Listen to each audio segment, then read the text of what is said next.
Greetings, theists and non-theists. I am the Atheist Paladin. A little while back, Shawn was on the Magic Sandwich Show, and luckily they put that on YouTube. So for the educational Pwnage event, I'm going to be responding to something VFX said in that show. He seems to believe that the radiation or the radioactive elements all decayed all on the same day as creation, and he seems to believe that the decay actually occurred, which is a good thing because some elements only come from the decay of those elements, so we can prove that. So that leaves one less thing for him to be poed on, but it still leaves him in a dilemma. Take potassium and iridium. These are things naturally occurring in our foods. And it turns out some of them have radioactive. They do actually do decay. This leads to about a daily dose of 0.03 rems every day from that. Now, if we're going to go with Shawn's accelerated radiation theory, we're going to see how quickly that figure will balloon as a result of that. He said this all happened in a day, but I'm going to be generous. We're going to spread it out over the entire history of the Earth so that the numbers will be smaller. If I did the calculations accelerated all in one day, they're just going to be astronomical. This will help you wrap your brains around it.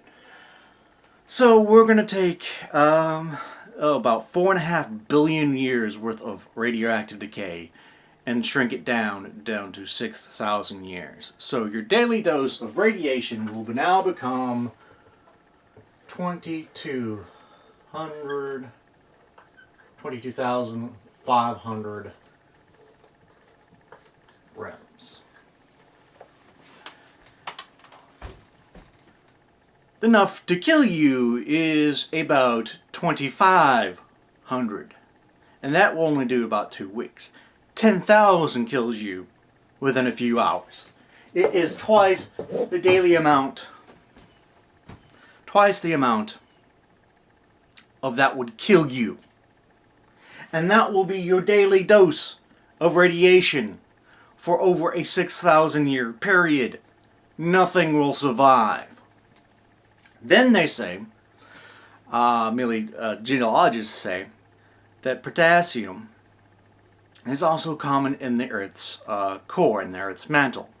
And they calculated about a fifth of the energy that the Earth's core produces as a result of the potassium.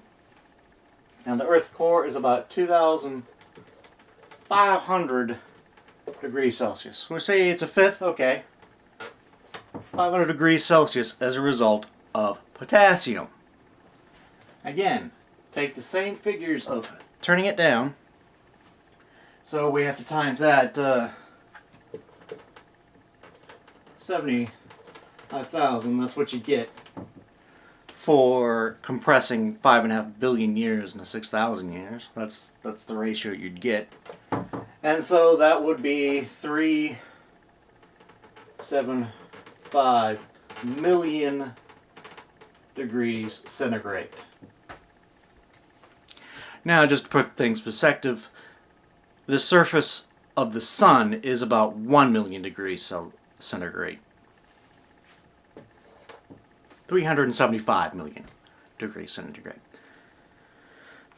But if I was going to be even more generous, I can do these calculations over a 10,000 year period.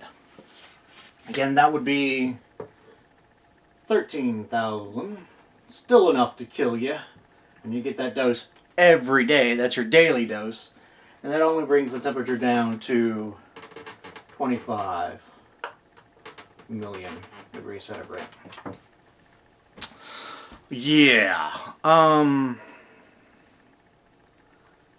VFX, there is no way you can believe an accelerated theory of radioactive decay that just puts out too much radiation too much heat. And I can only imagine how staggering these numbers could get if we did it all on the day of creation. There's no way the Earth would evaporate at those temperatures. It's not possible. So we'd only have stuck with one conclusion. If you're going to insist that that the decay happened and God made it accelerate, then we have to accept that God is being intentionally deceitful, because there's no way anything could survive. He would have to sort of make the elements all separately in order to avoid these problems. So, either your God's dishonest, or the world's 4.5 billion years old. There's no other logical conclusions. Thank you. Have a nice day.